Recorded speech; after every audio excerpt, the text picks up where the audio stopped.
Visit abaeservices.com for fast medical transcription service. This podcast episode is brought to you by AB Music Creative. This episode is brought to you by Dr. Lourdes Capulong.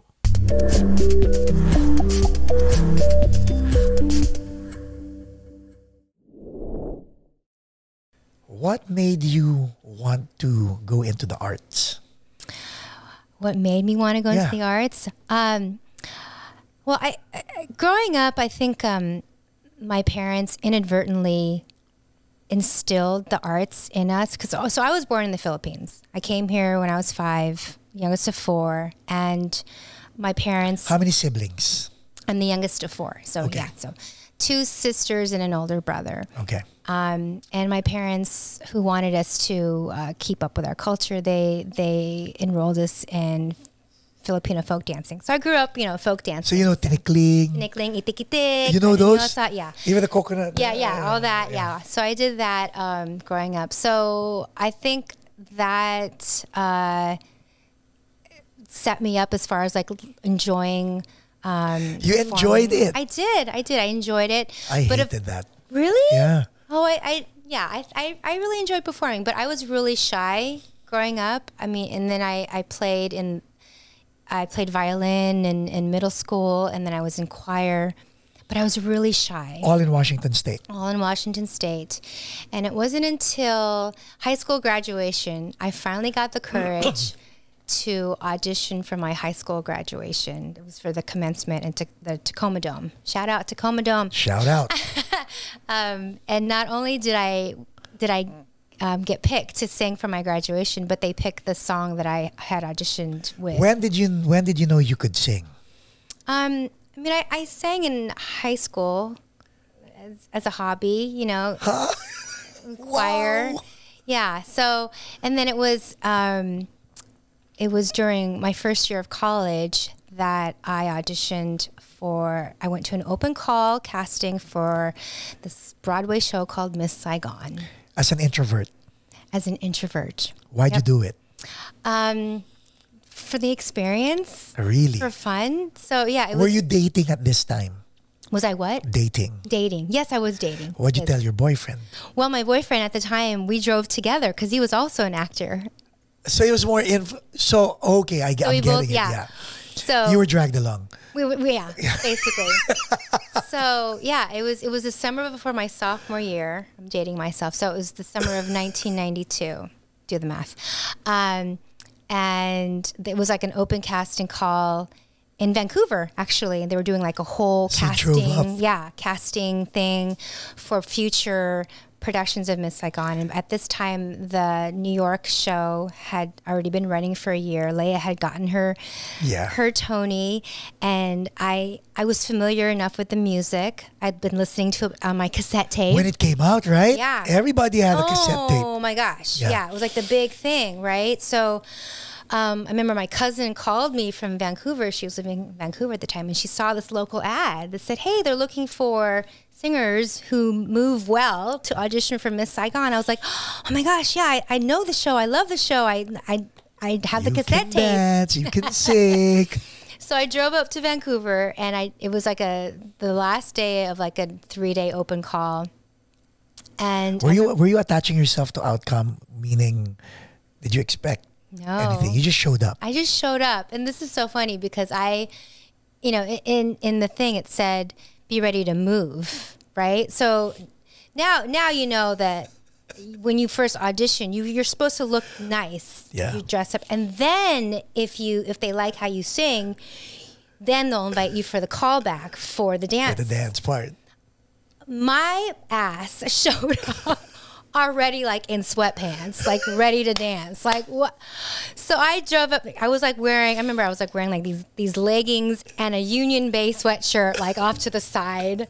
Shoulders showing. Yeah.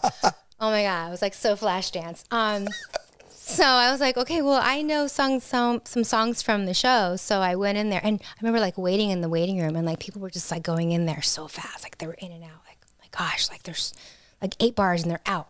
Wow. So I go in there, and they're like, what are you gonna sing for us? I'm like, who was there?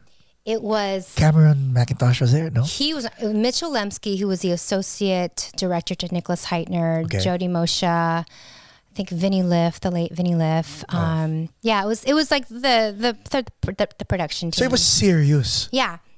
It was a serious audition. It was a serious Yeah. audition, and I went in there, and I was like, "Well, do you know any songs from the show?" I said, "Yes, I do." So they were like, "Okay, well, what would you like to sing?" And I said, "I can sing. I Give My Life for You."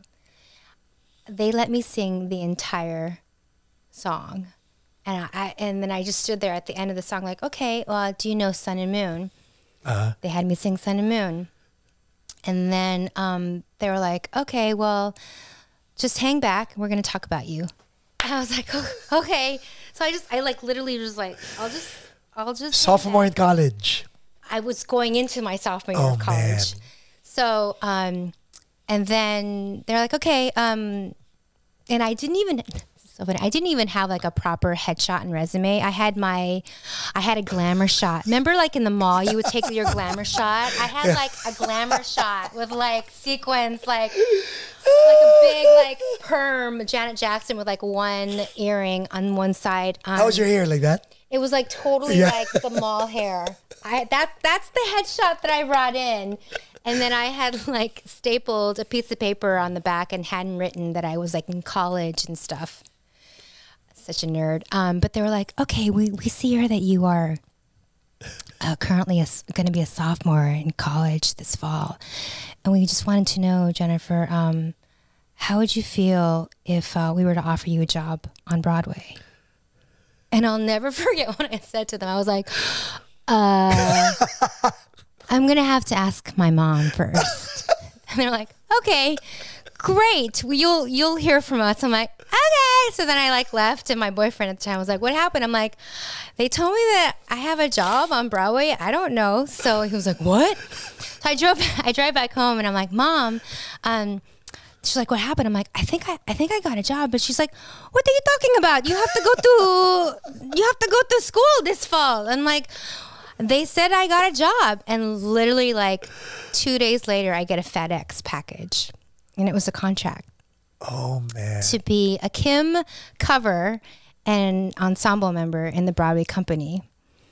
And the Broadway company. Not even the London. No, this is the Broadway. So this is the summer of 1992, and I remember, my parents thought it was a scam, so they called the number on the letter. They're like, "This is Tony Paz. We have this letter. Is this?" And it was Susan Bell. Shout out Susan Bell. Shout out Miss Bell. He said, "No, Mr. Paz, this is not a scam. We're offering your daughter a job on Broadway in Miss Saigon." So that's how I got my start. Did I answer your question? Yes. I just went on a tangent. But here's the kicker. So I'm actually about to go in tears, but go. okay. So this was like July of 92, and then I was supposed to leave for the Broadway company in August. So just, a couple weeks later.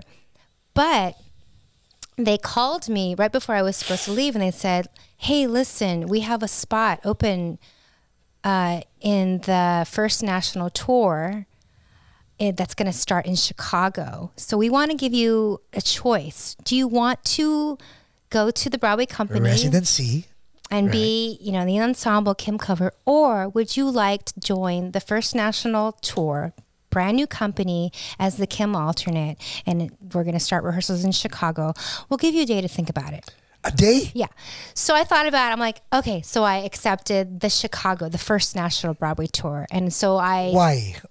Because I wanted to be part of a brand new company rather than being poured into an already established company.